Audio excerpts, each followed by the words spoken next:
Everyone, আপোনালোক সকলোকে মোৰ চেনেল পৰিস্মিতা কিচেনলৈ স্বাগতম জনাইছোঁ।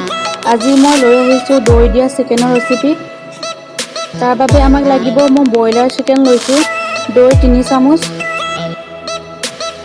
2টা বিলাহী, 2টা পিঁয়াজ, জলকীয়া কেইটামান, আদা আৰু নহৰু,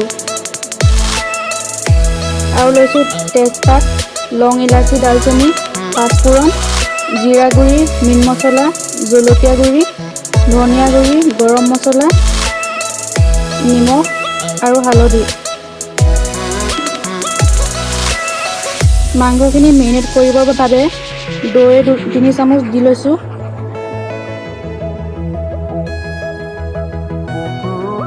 আৰু দিম জলকীয়া গুড়ি 1 চামুচ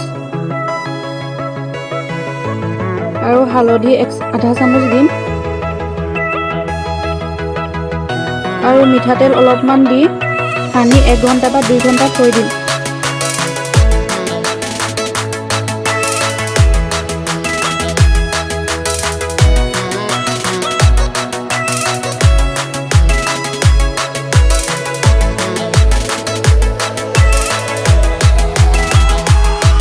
বিলাহী আৰু পিঁয়াজখিনি কাটি ল'লোঁ।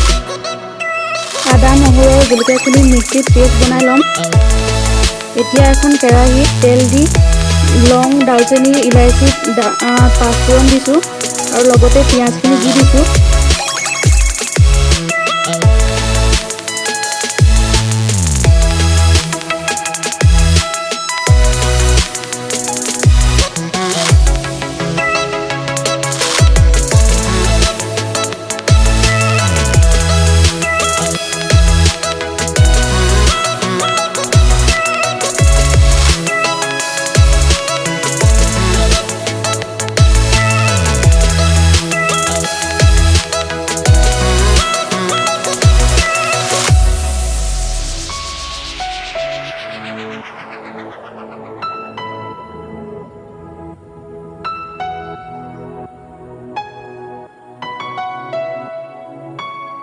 এতিয়া পিঁয়াজখিনি ভজাৰ পিছত নহৰু আদা পেষ্টখিনি দি দিছোঁ।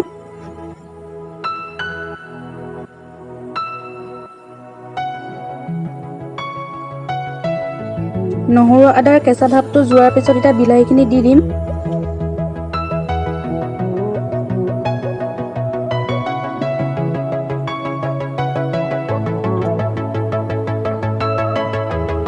এতিয়া সোৱাদ অনুসৰি নিমখ দিব।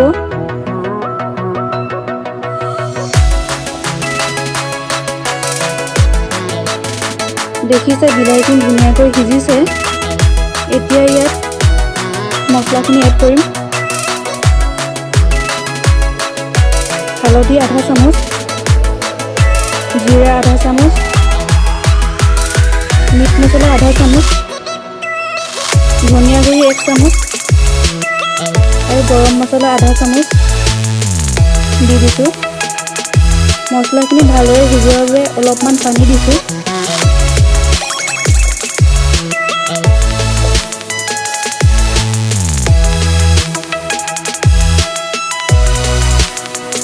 দেখিছে মছলাখিনি ভালদৰে সিজি আহিছে। এতিয়া ইয়াত মেৰিনেট কৰা মাংসখিনি দি দিম।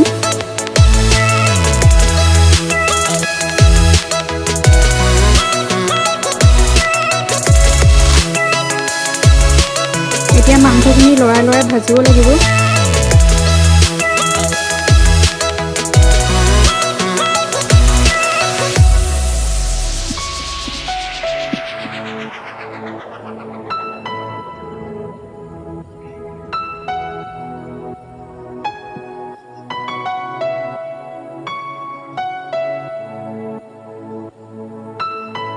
দেখিছে মাংসখিনিৰ পৰা পানী ওলাই আহিছে।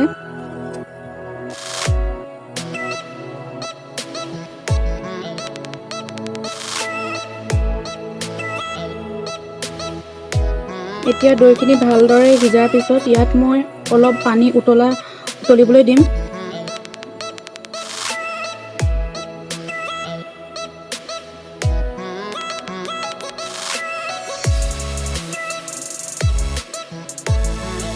দেখিছে উতল আহিছে। শেষত মই অলপ কচুৰি মেথি এড কৰিম।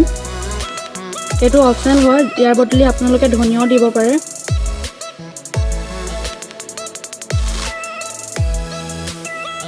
এয়া আমাৰ টেষ্টি দহি চিকেন ৰেডি।